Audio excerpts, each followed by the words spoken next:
George Kastrioti Skanderbeg was an Albanian military and political leader who lived in the 15th century.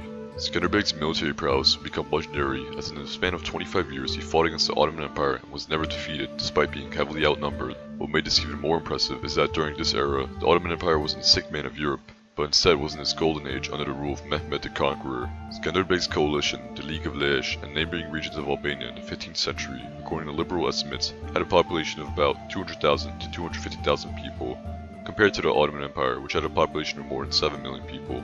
Skanderbeg, who in his lifetime used the title Dominus Albanae, which translates from Latin to Lord of Albania, was at times at odds with the Venetians, who controlled parts of Albania that Skanderbeg wanted to include in the League of Lech, and even fought wars against both the Ottomans and the Venetians on two fronts.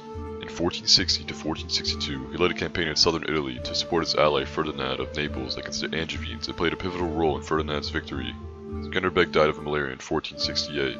Skanderbeg is rightfully remembered as one of the most brilliant military figures of the late medieval times. But little is known outside of Albania and the Arborescia of southern Italy about his ancestral house, the Kastrioti. In this video, we'll delve into Skanderbeg's genealogy.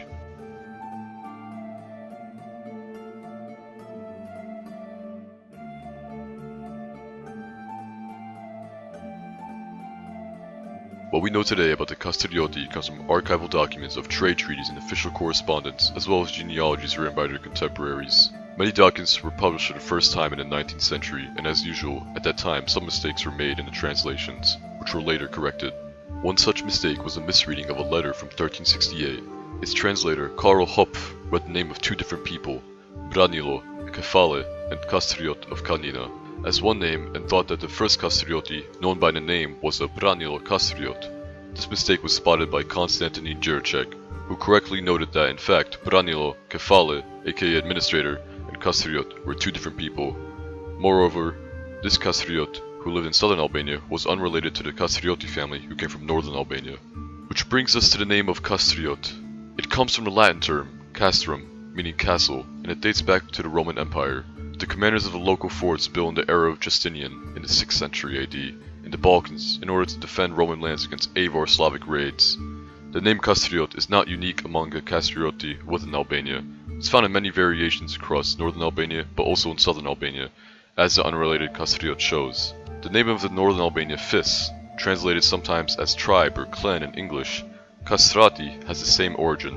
In fact, in the area from which the Kastrioti originated, many such late Roman forts are found which at some point had been commanded by an ancestor of the Kastrioti. There are two sources by contemporaries of Skanderbeg's offspring which contain information about them. Their authors are John Andrea Angeli and John Muzaka, who came from the Angeli and the Muzaka Albanian noble families, who had settled in Italy after Albania's conquest by the Ottomans. Both authors were personally connected with many other Kastrioti. Muzaka and Angeli wrote their genealogies to celebrate many of the Albanian immigrant families, so they often describe their earliest ancestors of their families as mythical ancient kings. For example, John Muzaka describes the earliest ancestor of his family as King of Apollonia and Illyria. Although these details may not be historically accurate, they are valuable as they tell us how their authors perceive the past of the region. When dealing with historical figures, Muzaka and Angeli have shown to be very accurate despite occasional differences between their works. According to a book written by Angeli in the early years of the 16th century, the first progenitor of the Kastrioti was the Constantine Kastrioti Masareku, written in Latin as Constantinus Kastriotis Masarecus. The name Masareku means horse breeder in Albanian, from Old Albanian mans, which refers to young male horses. This Albanian tribal name seems to have accompanied the Kastrioti surname as a wider name which showed Fis, tribal affiliation. There are many Fis which have the name Masareku all across Albanian lands, from the far north to the far south. What's interesting is that a Masareku village exists near the medieval town of Drisht in northern Albania. In this town, up to the 17th century, the surname Kastrioti was found. A Pieter Kastrioti and his daughter, Anna Katarina Kastrioti, lived in Drisht at that period. The area this Constantine Kastrioti Masareku ruled, Mat, or Emathia, and a location named Kastoria. Mat is in northern Albania, and its territory is thought to have been located in the upper Mat River valley, from which this area takes its name. Kastoria is a Latinized form of a location somewhere between Dibra, to the east of Mat, and Has, to the northeast of Mat. Kastriot and Kastrat in Dibra, Kastrat and a microtoponym, Kastur, and Has have been proposed as links to the exact location. Its localization in Dibra is considered much more likely as all later Kastrioti, including Constantine's sons, ruled in Dibra. A misconception is that Kastoria may have referred to the town of Kastoria in northern Greece. This is not correct, as the Kastrioti never expanded so far to the south, and it's historically known that in this era, Kastoria was first ruled by the Serbian Marko of Prilep, and then he was defeated by the Albanian Muzaka family, who took the town by 1372. The territory, part of which Constantine Kastrioti Mazreku ruled, roughly corresponds to today's Dibra county in Albania, and a part of the nearby area across the border in modern northern Macedonia. His son, according to Angeli, was named George, and according to Muzaka, he was named Pal. Pal is sometimes used by modern authors as well, but George seems to be more probable because of the name that was used by many other Kastrioti in many later generations. The same names are repeated in many old Albanian families because of the folk belief that if a name doesn't die out in the family, then old people who held it still live today. The Kastrioti, who was Skanderbeg's grandfather, ruled in Mat, the location Kastoria and Dibra, and also in Umenestiria, which is Uimisht in Kukës County, north of Dibra. Muzaka, in a brief memory of the descendants of our house, written around 1510, mentions that he only ruled two villages, Sina and Gardhije Poshtem, near Chizna in Dibra. This is considered very unlikely because his son John, Skanderbeg's father, ruled a much larger territory since the time he inherited his father's lands. What is interesting, however, is that the villages Sina and Gardhije Poshtem are in the area of Jidhen, which is mentioned since the time of Justinian. It's one of the forts which he rebuilt in Illyricum. This further shows how the Kastrioti were linked to areas with late Roman fortifications, before in the era of the Slavs migrated to the Balkans. John Kastrioti, Skanderbeg's father, was born around 1375 to 1380. He lived in turbulent times, as the Ottomans expanded in the Balkans for the first time. He was a skilled diplomat and politician and managed to expand the territory of the Kastrioti to the Adriatic coast, to the location of the Cape of Rodon near Durrës. The castle of the Cape of Rodon was built by Skanderbeg in 1452. John both fought against and also allied with the Venetians, and was forced to become a vassal of the Ottomans and also rebel against them. He also switched religions several times from Christianity to Islam. He was a promoter of Catholicism in northern Albania, and bought land known as the Albanian Tower in the Serbian Orthodox monastery of Hilandar in Mount Athos, Greece. In 1431, he seems to have converted to Islam. His stance, based on a political understanding of religion, gave rise to the phrase in Albanian, "Where the sword is, there lies religion." John died around 1437 and probably was a Roman Catholic at the time of his death. John was married to a noblewoman named Voisava. Skanderbeg's mother was named Voisava, and her father, Lord of Prologue, in the wider area of Trabali.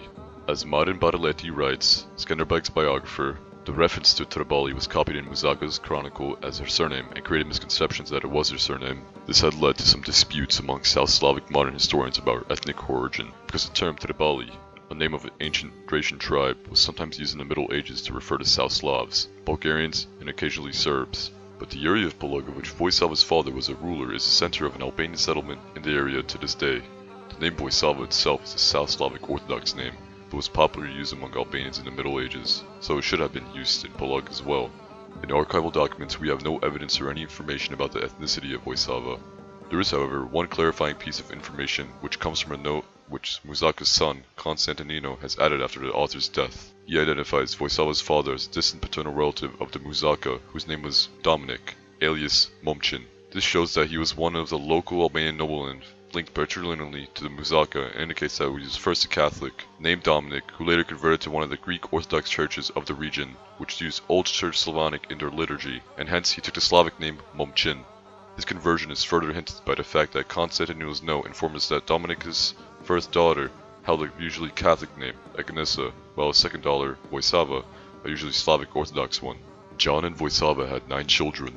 Skanderbeg had 5 sisters, but unfortunately not much is known about them other than that they were married to other noble families of Albania and the Balkans, like the Muzaka, Arianiti, Topia, Balsha, and Sarnojevic. About Skanderbeg's brother, it is known that one of them, Raposh, died as a monk in 1431 in the Albanian Tower of Hilandar, which John bought at a time when many Balkan rulers of different origins and religions bought land in Athos in order to have a secure area away from Ottoman rule if they lose their lands. His tomb was engraved in Latin with the title Dux Illyris, which translates from Latin to Illyrian Duke. We can observe here the connection with Muzaka, who perceived his origins to be related to ancient Illyria. The biography of one of his brothers named Constantine is unknown, except for the fact that he was named after his great-grandfather and had a son also named Constantine. Another brother of Skanderbeg, Stanisha, had a son Hamza, who was a Muslim, but briefly became Roman Catholic, possibly under the name of Bernardo, and fought against Ottomans under Skanderbeg before switching side. When Skanderbeg defeated an Ottoman army of 80,000 in 1457, with just 10,000 men, among those captured was Hamza. but Skanderbeg forgave him and didn't execute him. Instead, he was released and allowed to go back to Istanbul. In this episode, we covered a brief genealogy of Skanderbeg's ancestors and siblings, tribal horsemen, warriors, diplomats, politicians, and even Illyrian dukes. In the next episode of our series about Skanderbeg, we'll cover folk legends about him and the history of his descendants in Italy. Thanks for watching. We value feedback above all, so leave us a comment, and if you want to get quicker notifications about our videos, you can press the subscribe button.